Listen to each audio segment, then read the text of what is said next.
right. I want to welcome everyone to the reorganization meeting of the West Windsor-Plainsboro Regional School District. I'd like to call the meeting to order and read the following. In accordance with the state sunshine law, adequate notice of this meeting was provided by sending a notice of the time, date, location, and to the extent known, the agenda of this meeting on January 10th, 2025 and January 2nd, 2026 to the Home News Tribune and the Times, posted on the district website, placed in the board office and in each of the district schools, and sent to the Plainsboro and West Windsor public libraries and Plainsboro and West Windsor Township clerks. Again, I want to reiterate that this is the reorganization meeting of the West Windsor-Plainsboro Regional School District for the period January 2026 through January 2027. In accordance with the state sunshine law, adequate notice of this meeting was provided by sending a notice of the time, date, location, and to the extent known, the agenda of this meeting to the Home News Tribune, the Times, and the West Windsor and Plainsboro public libraries. Copies of this notice have also been posted in the board office, filed with the Plainsboro and West Windsor Township clerks, and placed in each of our schools and posted on the district website. So I just want to report the results of the November 4th, 2025 election. Graylin McEwen received 8,171 votes and was elected to the Board of Education representing West Windsor. Congratulations, Graylin. Sharon DeSebastian received 8,573 votes and was elected to the Board of Education representing West Windsor. Welcome and congratulations. And Paul O'Brien received 3,503 votes and was elected to the Board of Education representing Plainsboro. Congratulations. Okay. Now, we will administer the oath of office to each of the individuals who were elected. So I will start with Graylin. In front of you is the oath. If you could just raise your hand and read the oath of office. Thanks, Bonnie. I, Graylin McEwen, do solemnly swear that I will support the Constitution of the United States and the Constitution of the State of New Jersey, and that I will bear true faith and allegiance to the same and to the governments established in the United States and this state under the authority of the people, so help me God. I, Graylin McEwen, do solemnly swear that I possess the qualifications prescribed by law for the office of member of a Board of Education, and that I am not disqualified as a voter pursuant to RS 19-4-1, nor disqualified due to conviction of a crime or offense listed in NJSA 18A 12-1, and that I will faithfully, impartially, and justly perform all the duties of that office according to the best of my ability, so help me God.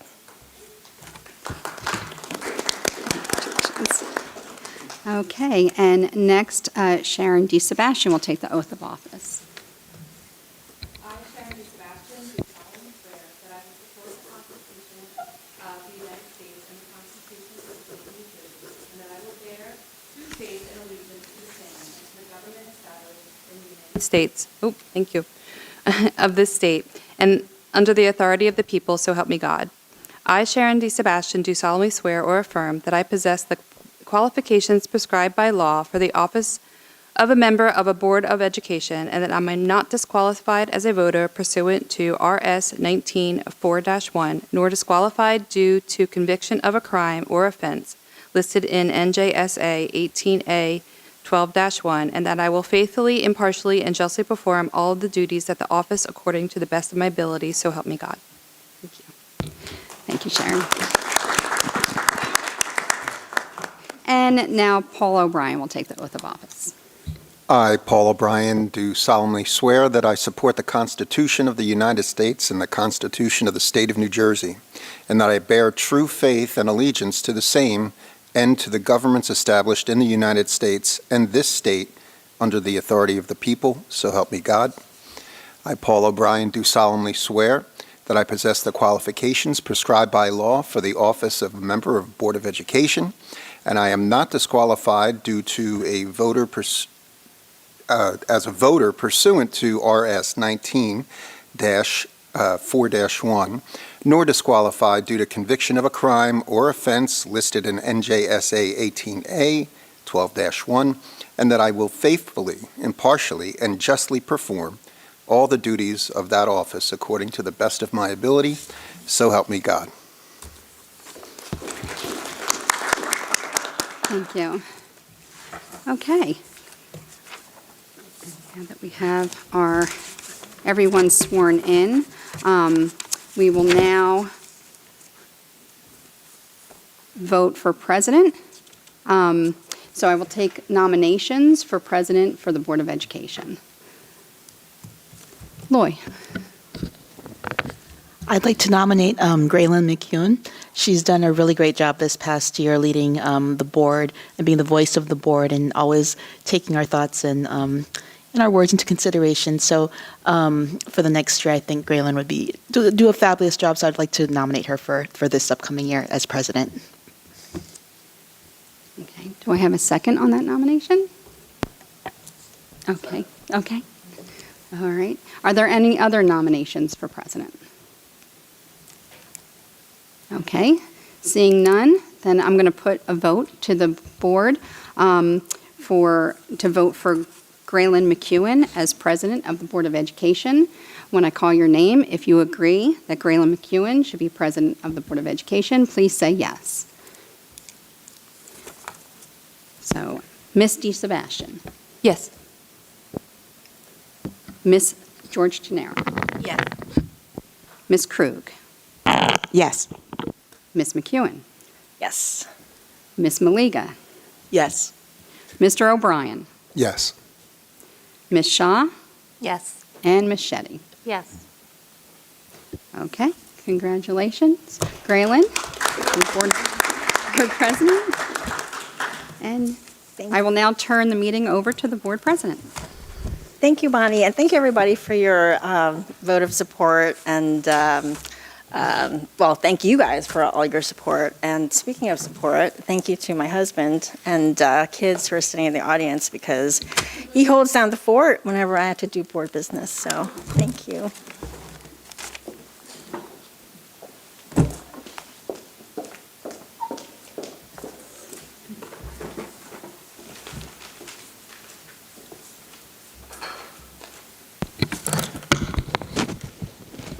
So now I'd like to open the floor for nominations for vice president.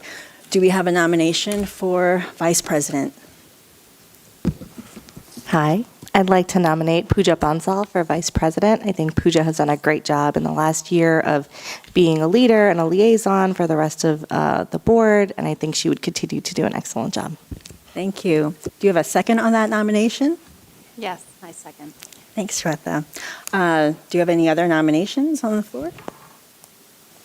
Okay. Seeing none, I'll close the floor and ask for a roll call vote.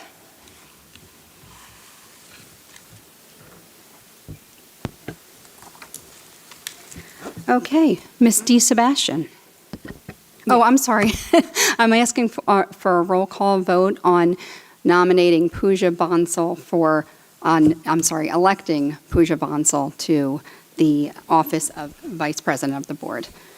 Ms. DeSebastian. Yes. Ms. George Tenera. Yes. Ms. Krug. Yes. Ms. Maliga. Yes. Mr. O'Brien. Yes.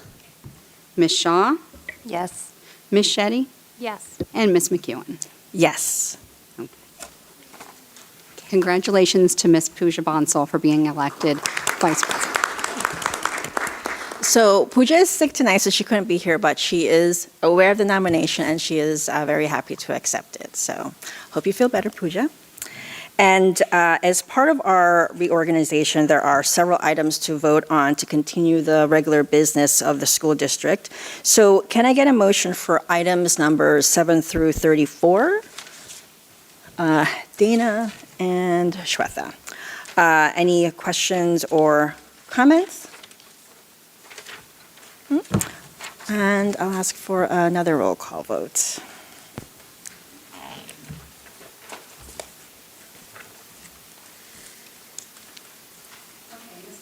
This is for items 7 through 34. Ms. DeSebastian, Yes. Ms. George Chanera, Yes. Ms. Krug, Yes. Ms. Maliga, Yes. Mr. O'Brien, Yes. Ms. Shaw, Yes. Ms. Shetty, Yes. and Ms. McEwen. Yes. So, thank you. That closes the reorganization portion of our meeting, and we can move on to our regular business, which starts on page 11 of the agenda. Hopefully some have told me it is too late to wish everyone a Happy New Year, but Happy New Year nonetheless. Dr. Adderhold, do you have any comments to start us off? Sure. Thank you. Good evening, everyone.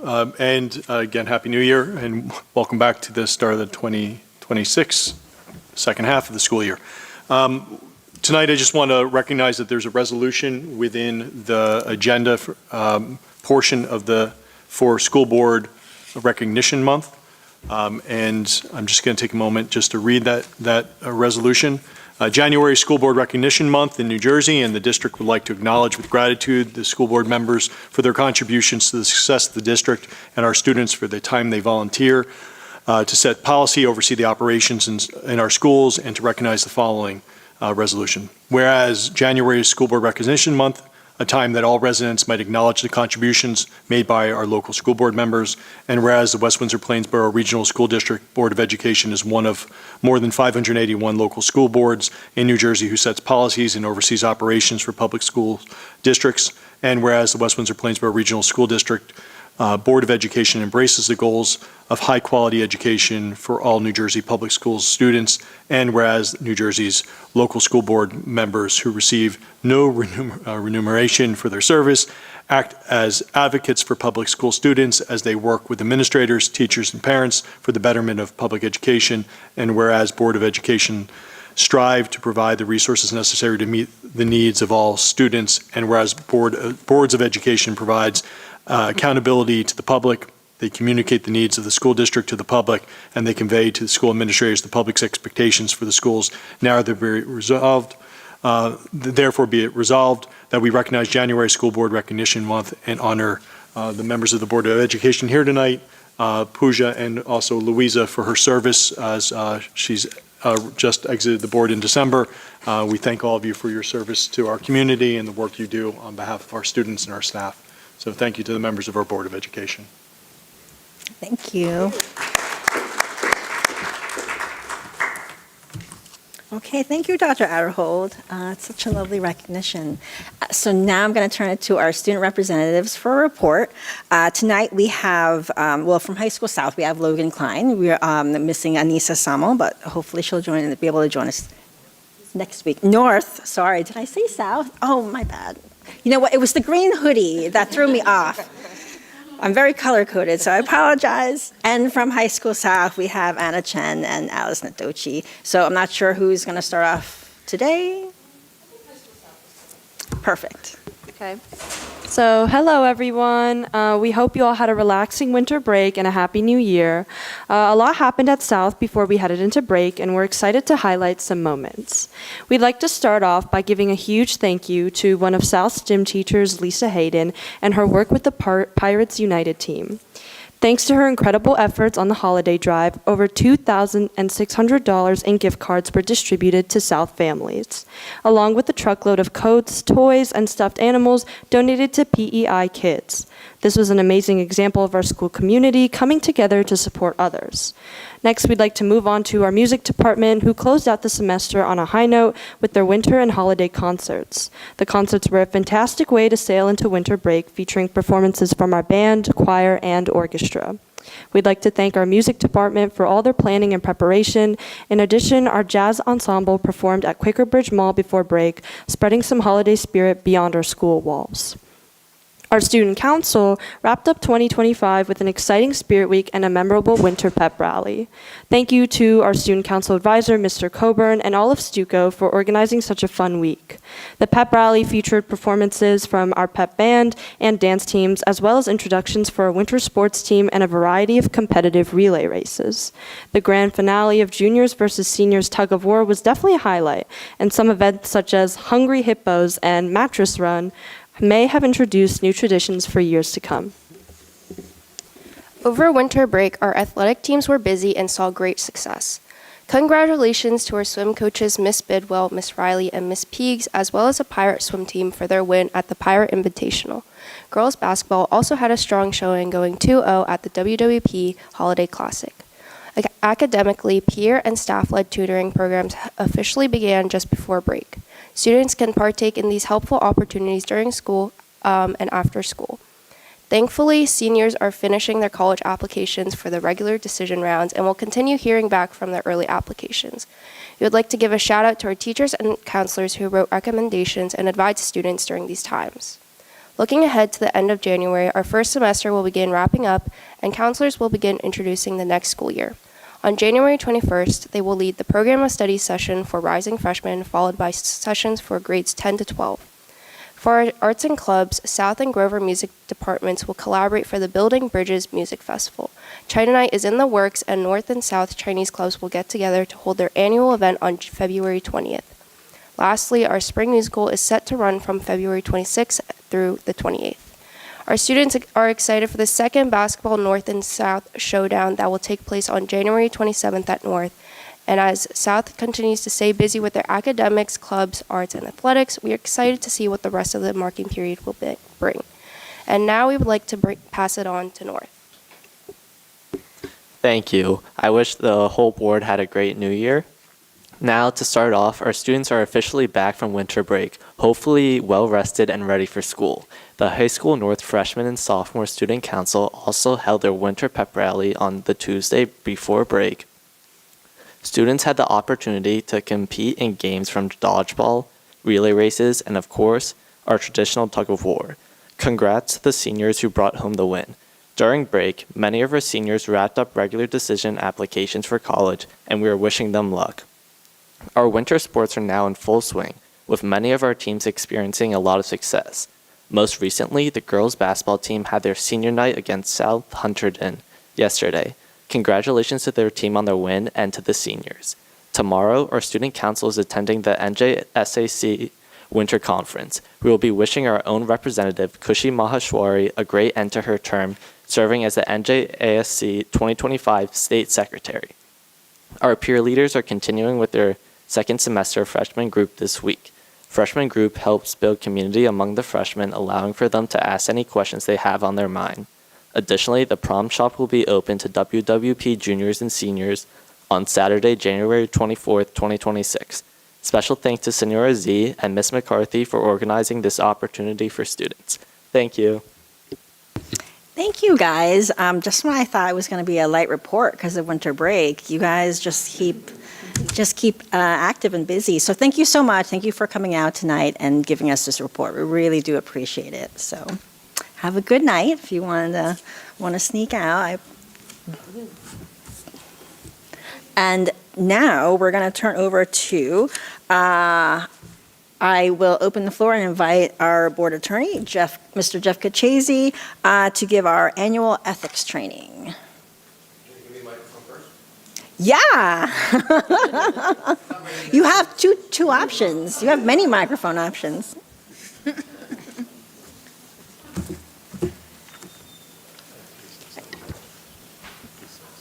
I'm so glad you're peppy, ready for this. Oh, I'm ready. We are ready for this. Are you?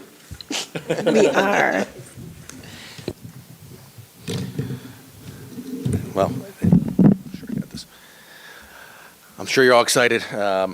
Get your annual ethics training. I know we have some new folks here, so actually this is really important for you guys. These guys have heard it all before. It's a little bit repetitive, but let's see what we got here. See if this is working. All right, so let's talk about what is a board. Obviously you're a regional board. West Windsor and Plainsboro together. Now you know you're in trouble. It's a governing body of the school district, right? Charged with high-level policy making, only can take action as a body, right? That's important. You're not doing this as individuals.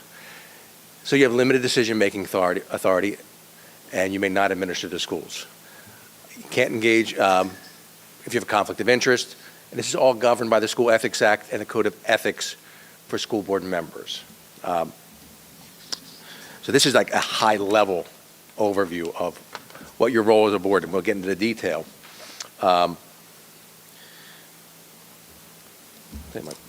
This did not come out well. All right. And I know what you're thinking, like, here's this ethics training again, da-da-da-da-da. But you have to go through it. Every board member has to go through it. You have to discuss the School Ethics Act. You should have a copy of the Code of Ethics, and then Bonnie will we'll have a copy in here, but Bonnie will pass out afterwards something for you to sign to acknowledge that you've received it. But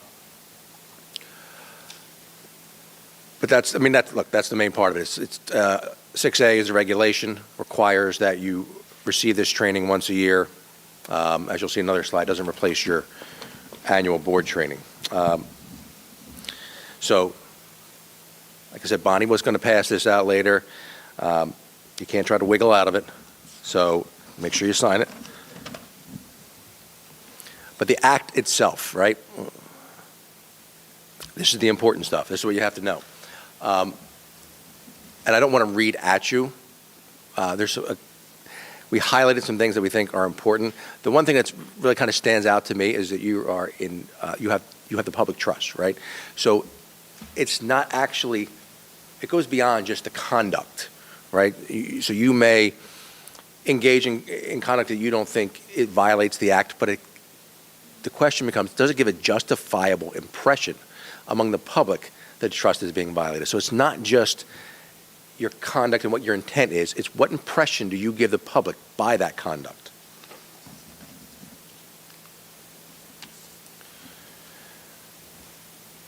Again, under the School Ethics Act, these are the standards that you use to guide that conduct.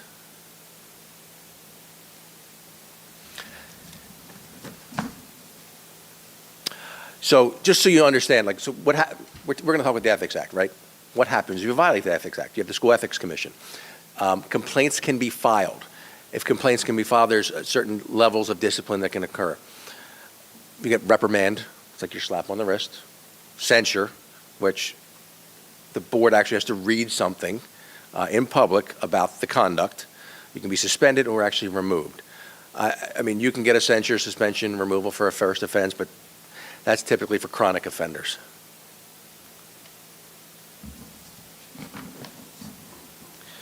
All right, so Code of Ethics, this is the actual Code of Ethics. I know that's hard to read, but there you go. Look at that. My partner did it right.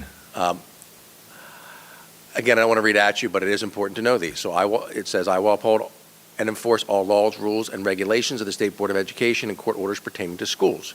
Desired changes shall be brought about only through legal and ethical procedures. So what are some examples of that? You'll see, and you can actually go to the Ethics Commission website. They have advisory opinions on the website. They have their SEC decisions. The numbers like 8, you see 8, 12, 22, that stands for the advisory opinions. The C5814, so the C numbers are actually cases that were heard and decided. If you ever have a question about whether something violates the Ethics Act, before you engage in conduct, you can always ask for an advisory opinion. If you do have that concern, please talk to the superintendent. You can get in contact with us or Granlund as board president, and we can discuss what you need to do in order to get an advisory opinion, but it's always better to err on the side of caution. This A1222,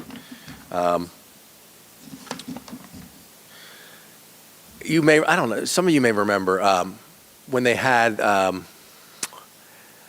the phys ed standards, the change in the phys ed standards, there was a lot of issues surrounding that.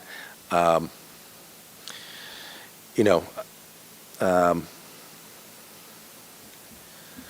I can't read my own writing here.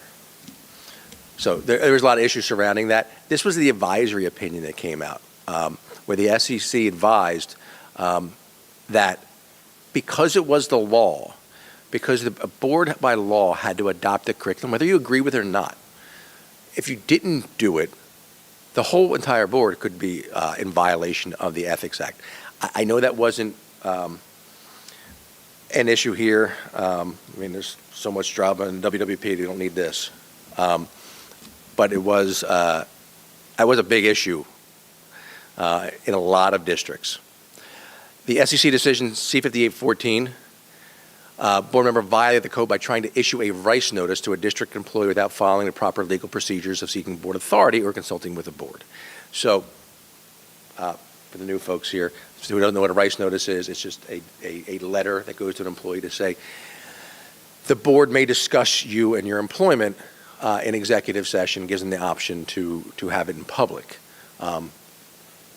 The board members don't issue rice notices typically. The board can ask the superintendent to do so, but typically administration that issues the rice notice, other than to the superintendent.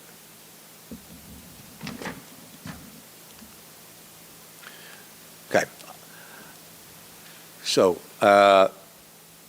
next one is B. I will make decisions in terms of educational welfare of children and will seek to develop and maintain public schools that meet the individual needs of all children, regardless of their ability, race, creed, sex, or social standing. I say this every year. They have never updated this. That should cover every protected category that you see in the New Jersey law against discrimination, and for some reason it does not. So I would tell you it actually goes beyond just those categories.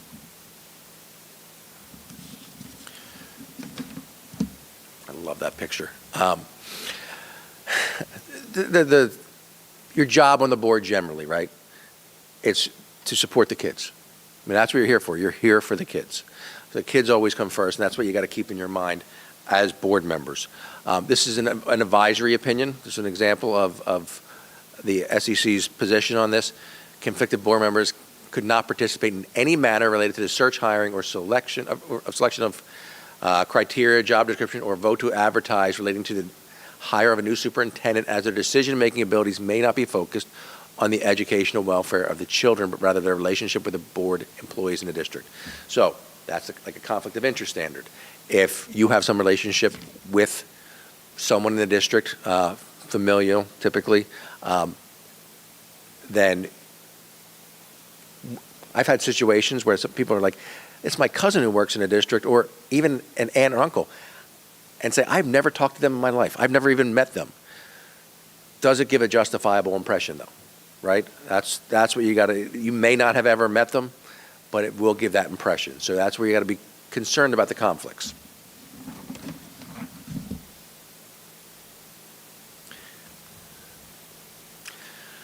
I will confine my board action to policy making, planning, and appraisal, and I will help to frame policies and plans only after the board has consulted those who will be affected by them. That's the policy making, right? That's your kids come first, but policy making is one of your main jobs here as board members. That's what you do. You are the oversight of the district. You create, change, edit, add, delete policies, which is what the district uses to run itself. So you're looking at the big picture, right? This advisory opinion.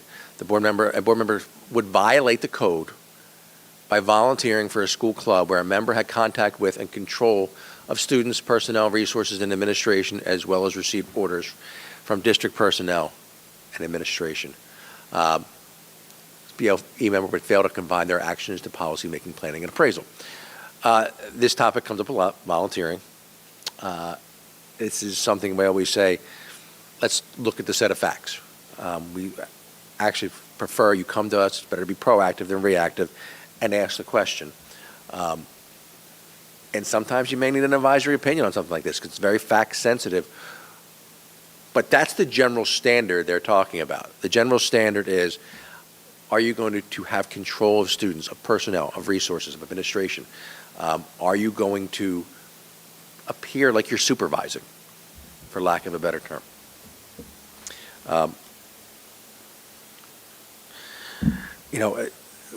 And again, I know you guys have a lot of volunteers, generally speaking, and that's a great thing. No one wants to dissuade you, and even the Ethics Commission, they say that. They don't want to dissuade you from volunteering.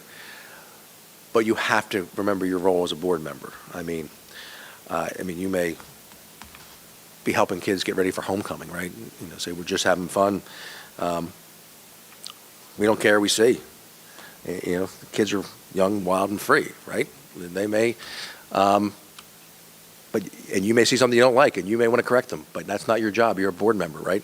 You have to be careful of what you do as a board member.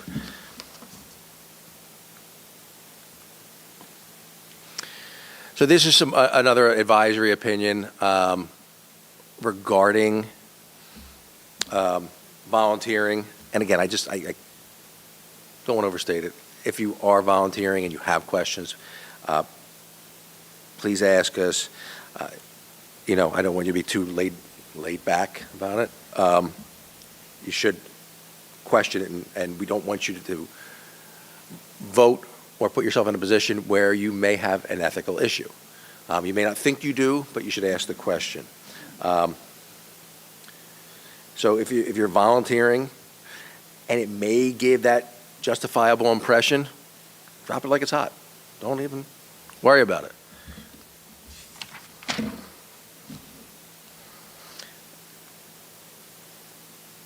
D, I will carry out my responsibility not to administer the schools, but together with my fellow board members to see that they are well run.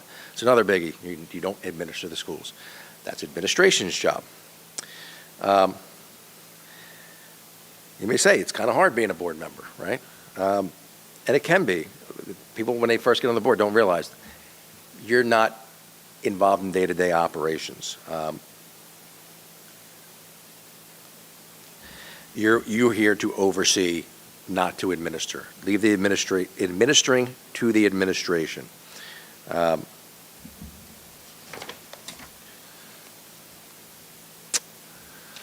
don't be a micromanager. These are advisory opinions. And look, you guys are, I can tell you, typically really good about that. There are boards where they want to run and insist upon running the district. I know there's a in here somewhere, one of these is, I don't know if it's an advisory opinion or decision, but a board wanted to conduct a survey. So a survey of staff, of students, right? And you think of that, like that to me is very kind of basic. You can't do that. That's administering. That's administering, and the Ethics Commission found that. So that would be micromanaging. That's just an example of something like that. I will recognize authority rests with the Board of Education and will make no personal promises, nor take any private action that may compromise the board. This, to me, has always been one that is, I don't want to say a throwaway, they're all important, but the language says private action that may compromise the board. We'll talk about it a little bit later. It's language that the courts have used when people are acting, board members, seemingly in a personal capacity. They will sometimes find it's private action that compromises the board. So it's especially relevant when we talk about social media. People get on social media. It's another fantastic picture. I can't even take credit. This is one of my partners. That was phenomenal. So no lone wolves.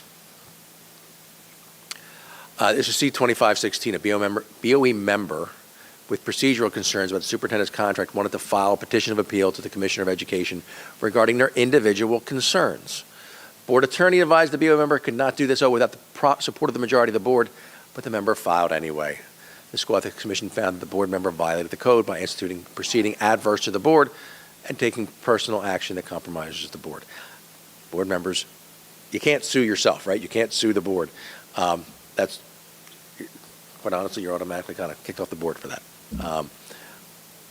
But you can't take action by yourself. It's the board as a whole that can take the action. So if the board wanted to institute something, they have to do it themselves, no matter what that is. You can't do it individually.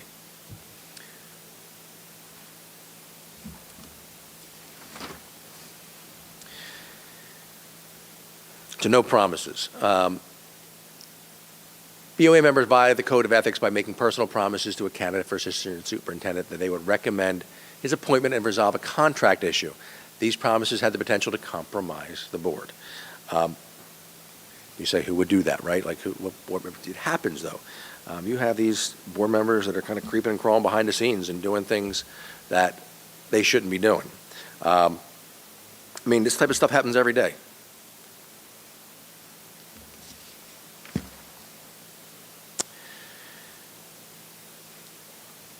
I will refuse to surrender my independent judgment or to special interests or partisan political groups or to use the school for personal gain or for the gain of friends. This is a volunteer job. At the end of the day, you're elected, but you're not getting paid for this.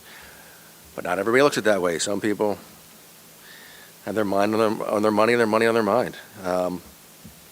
So you got to be cognizant of that.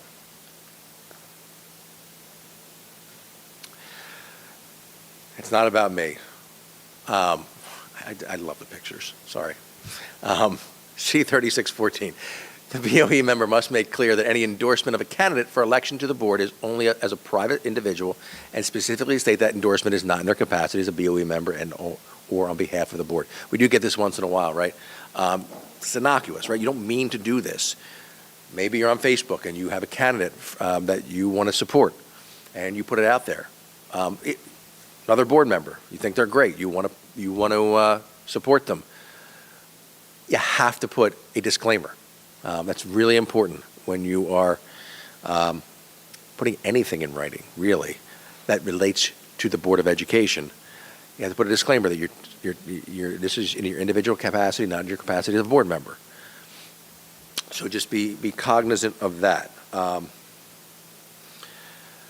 A2914, a BOE member who owned and operated a business could not continue to hold a fundraiser charging students and splitting profits between their business and the local educational foundation because that can be perceived as using their position for BOE members' personal gain. And I'm sure I know what you're thinking here. Like, look, they're trying to help out. I'm sure they're giving a discount. They got to break them off something, but you can't. It's got to be a volunteer thing.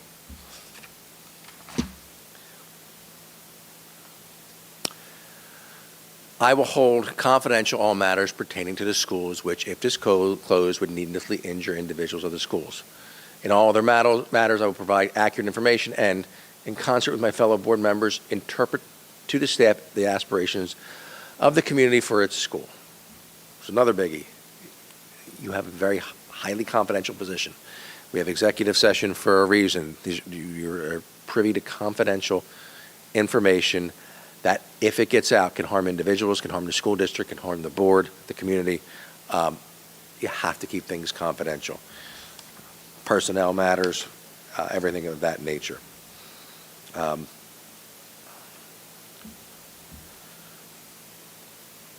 can keep, well, yeah, I can keep a secret.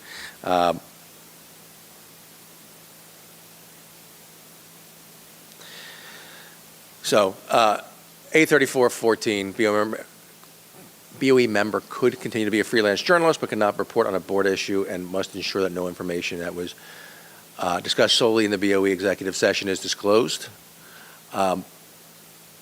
C4407, BOE member violated the code of ethics by publicly posting confidential information that a district employee had been removed from the school and hospitalized for a medical condition. I mean, unfortunately, and again, you guys are really good, but you do run on those boards that you get the gossipy board member and just wants to be on the board, to be in the know, and they're going to tell you all about their life. You know, they wake up at 10 in the morning, you know, put on their Johnson's baby powder and Cool Water cologne. Remember Cool Water cologne? Fantastic. But they get gossipy, and they just got to keep talking and start talking about school stuff that they shouldn't be talking about. You know, it's like this and like that and like this and so that's not what you can't do that. You have to keep things confidential.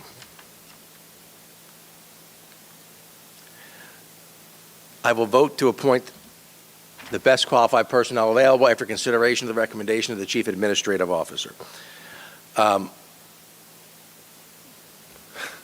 Not going to lie, I tried to get a picture of Dave here. Didn't have enough time. But look, it's the superintendent's recommendation that you're relying on for a lot of stuff. But really, when it comes to personnel, it's not your role. Your role is to trust your administrators, trust the administration to make the best recommendations. You can certainly, if you have concerns, express those concerns. You can question things. It's all done in executive session, by the way. But you have to let the superintendent do their job. A0412, and I'm going to tell you, I hate this one, but I'm going to read it anyway. Board member may participate in interview committees for candidates for high-level administrative and supervisory positions. However, and I'm going to take away the word supervisory, high-level administrative positions. However, board members' participation must be limited to offering observation and assessment, and the final recommendations are within the purview of the superintendent. So, number one, you don't get to make the recommendation. Number two, if you sit in an interview, it's going to be a problem. You're invariably going to have an ethics violation. You can't ask questions. You can't comment. You can't open your mouth. Really hard thing to do sometimes. So you got to be really, I don't ever recommend it. It's better to let administration do their job. Your job is to hire the superintendent. If you have concerns, your concerns are with the superintendent. You raise them with him or her. I will support and protect school personnel in proper performance of their duties.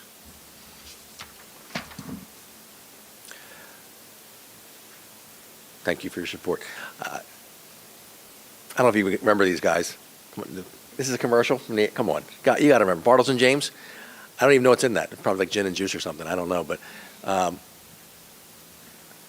that's a long time ago. Anyway, another great picture. C4907, BOE member via the code by sending a letter to the superintendent with copies to the State Board of Education and Executive County Superintendent accusing the superintendent of allowing employees to violate board policy. That was a violation of the code, not supporting district personnel. 5305, the board member via the code by sending an email to the superintendent with copies to the business administrator and all board members asking the superintendent to provide an accounting of personnel leave. It's not that you can't ask the superintendent for an accounting as a board, but not individual board members, and it's not showing support. By the way, and I didn't see it on here, but I do want to jump back to the confidentiality thing to know how strictly the School Ethics Commission takes that and how seriously they take it.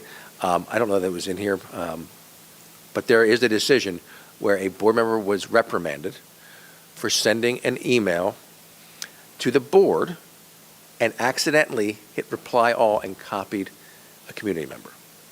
Accident. But it broke confidentiality. They were reprimanded for it. Not intentional. I just want you to know, to kind of reinforce how serious that is and how seriously they take it.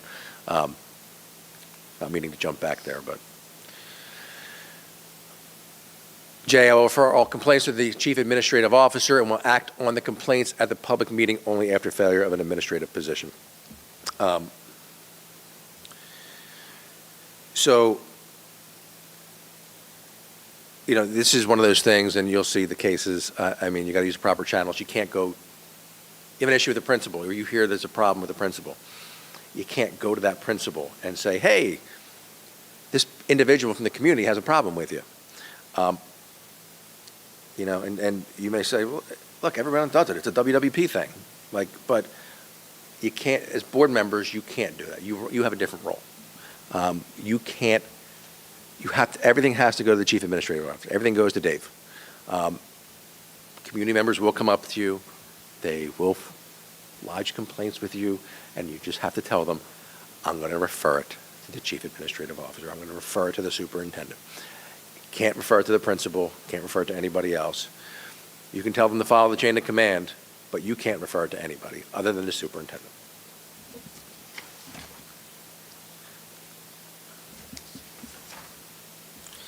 All right, so I am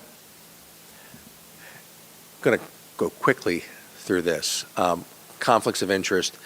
what I would just tell you is, and there's actually a nice little chart in here that you're going to see. If you have any financial involvement or a spouse has a financial involvement in any business entity related to the school district, let us know. We will discuss whether you have a conflict, what you can vote on, what you cannot vote on. So it's that. I don't know if any of you have that. I don't think you do. But if you do, please let us know. The issue usually arises where you have a family member who works in a school district, or in particular, in this school district, that is an issue on a lot of levels. Let me rephrase that, not an issue. It's just something you have to be aware of, we have to be aware of, so you make sure that you're not voting because that would be a conflict of interest, bless you. That would be something that you'd have to recuse yourself on. Otherwise, oh, geez, it'd be a violation of the act.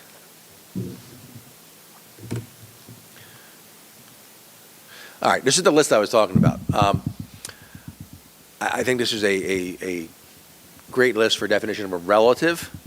The one that always gets me, and I always have to refer to this because I don't ever remember it off the top of my head, is brother or sister-in-laws.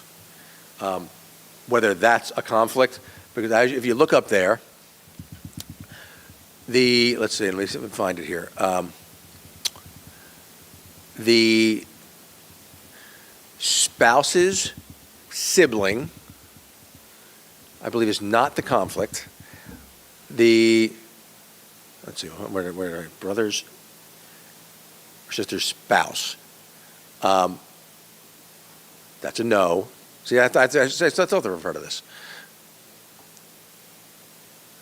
The spouse's, where is it? Spouse's brother's spouse, no. So brother or sister's spouse is a no. Right, am I reading that right? Yeah. So my point is, it's confusing, and it doesn't make a lot of sense. But that's a great list, because that's what they go by, whether you agree with it or not. That's what the School Ethics Commission goes by.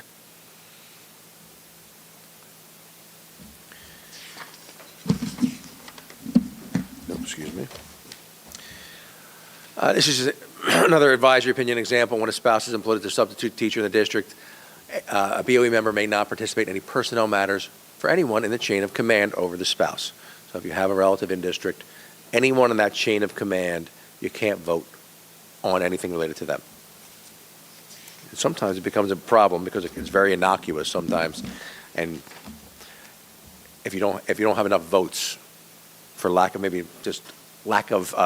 members at the meeting, it can become an issue. All right. As a reminder, this presentation does not replace the individual ethics training required for all newly elected and appointed board members. So you got to make sure that you take that training. All right. Just a couple more. I told you we talk about this. I love that one too, sorry. Beware of the social media. So this is what I was talking about earlier. These are a couple of different cases. So we have these companion cases, 5619 and 5719. The School Ethics Commission found that a board member violated the act when he posted offensive posts on his personal Facebook page that were anti-Muslim. Although it was found that the posts were on his personal Facebook page were not made in the capacity of a board member, and the content of the posts were personal opinions, the BOE member violated the act as it was private action that may compromise the board and undermine the public trust. The member was only censured because he had not run for re-election, however, therefore removal was not an option. Now, contrast that with C-1121. The SEC found that allegedly racist remarks on a personal Facebook page did not violate the act. Although the board member claimed they were hacked, the SEC found that even if the posts were attributable to the board member, and he was acting in his capacity as a board member, the post did not constitute personal promises or specific actions attributable to the board, and the complaint was dismissed. If you ask me to square that, I can't. I just say be careful on social media because you don't know what the outcome is going to be. Well, and this is especially to the new board members. You made it through. I know what you're saying. You don't want this to end because there ain't no party like a WWE party. But you're going to have to wait for the next episode. So if you have any questions, feel free to call me. If you forgot, what's my name? There it is. Any questions? Go ahead, Dana. Thank you. I learn something every time you do it, so thank you. Shizzle. Yeah. Okay, I have a couple of questions. So sometimes we are invited as board members to do, by teachers who are running specific events in a school, like a read-in or a Read Across America, those kinds of things. And I'm wondering if that's something we should actually be doing, because we might be directing, like if I say to a teacher, oh, I'd love to read there, but can you get me this book out of the library? Is that directing staff? In this district? Yes. So, be in this district? Yes. Can you get me? I mean, Like, I want a book on whatever, and can you get that out of the library for me? Or I would like to show a clip on, this is why you should do everything through the superintendent. right, okay, Right. but they reach out directly to us, Yeah. so That- perhaps we shouldn't respond to those things, maybe? Is that what you're saying? Well, I would say go through Dave. Okay, all right. That's the So, best. right, I get it, man. It's innocuous. You're volunteering. You're helping out.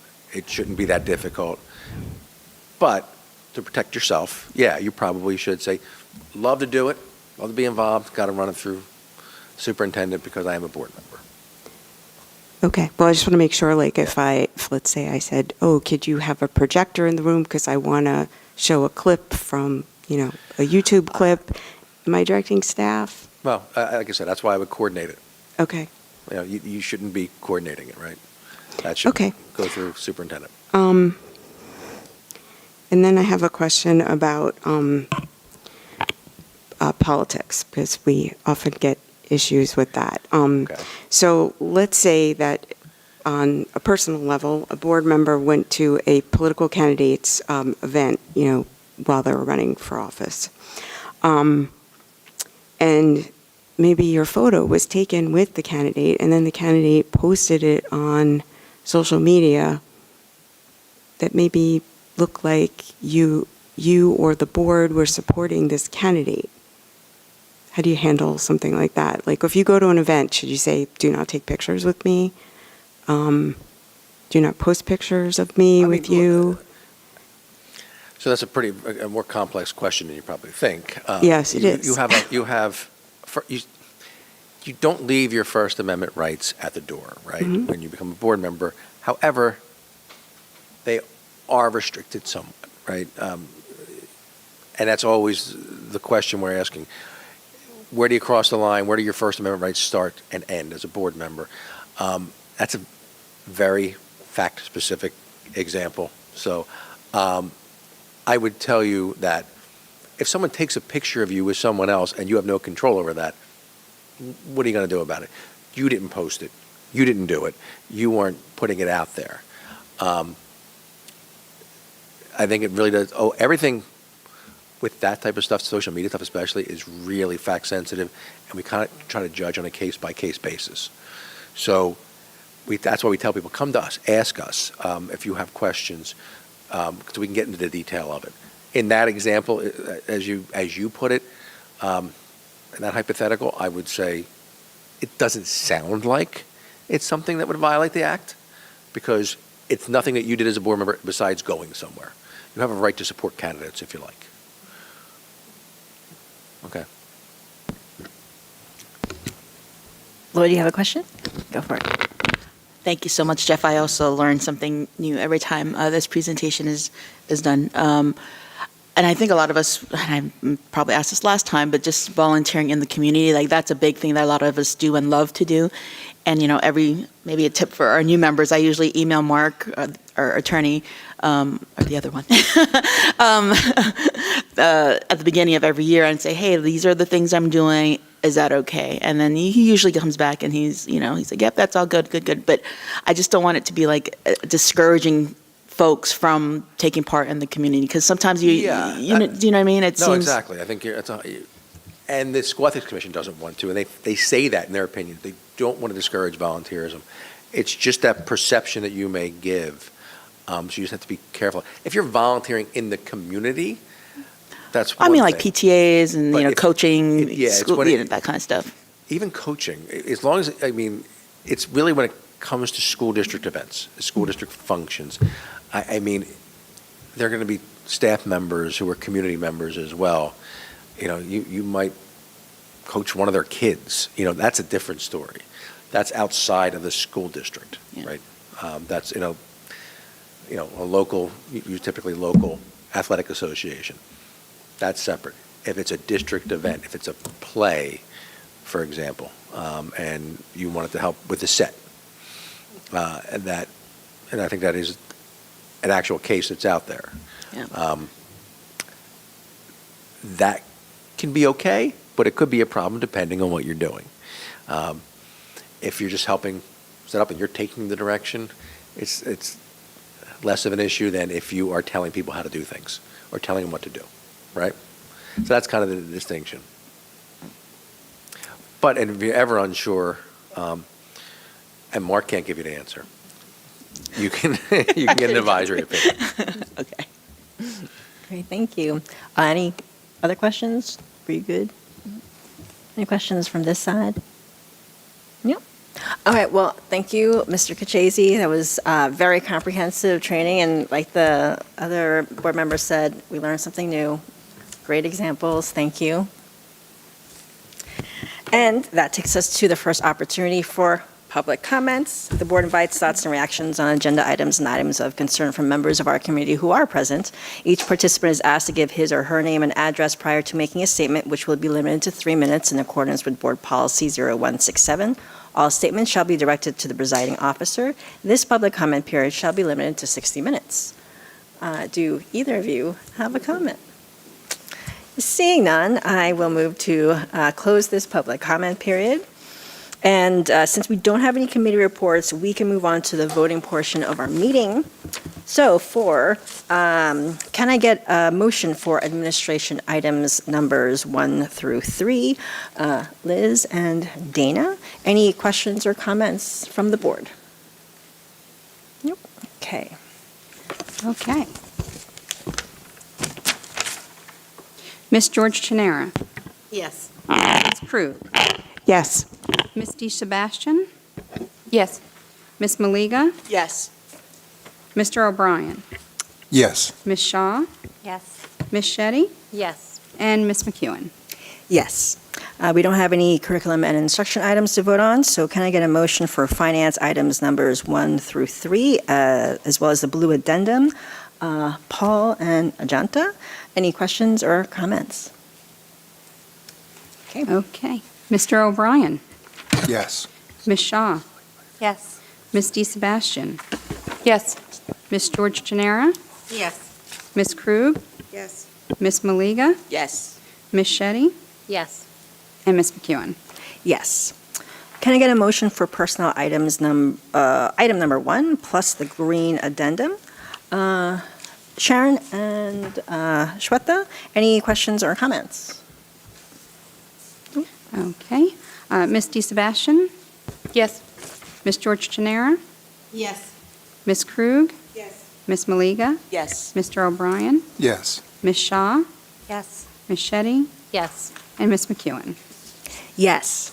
And before we move on, I would like to recognize a couple of retirements that we just approved. The first is Michael Alberto. He is our high school South School counselor who is retiring after 25 years of serving at WWP. And we have Lori Silvers, who is our language arts teacher at Community Middle School, who's retiring after 33 years in the district. So we wish you both well in your exciting new journey, and thank you so much for your service to the district all of these years. And we do not have any Board of Education minutes to approve. Do we have any board liaison reports? Any new business? That takes us to the second opportunity for public comments. The board invites comments from members of our community who are present. Each participant is asked to give his or her name and address prior to making a statement, which will be limited to 3 minutes in accordance with Board Policy 0167. All statements shall be directed to the presiding officer. This public comment period shall be limited to 15 minutes. Any takers now? Seeing none, I will close this second opportunity for public comment and move to adjourn. Can I get a motion to adjourn? Liz and Ajanta. All in favor, say aye. Aye. So thank you and have a good night.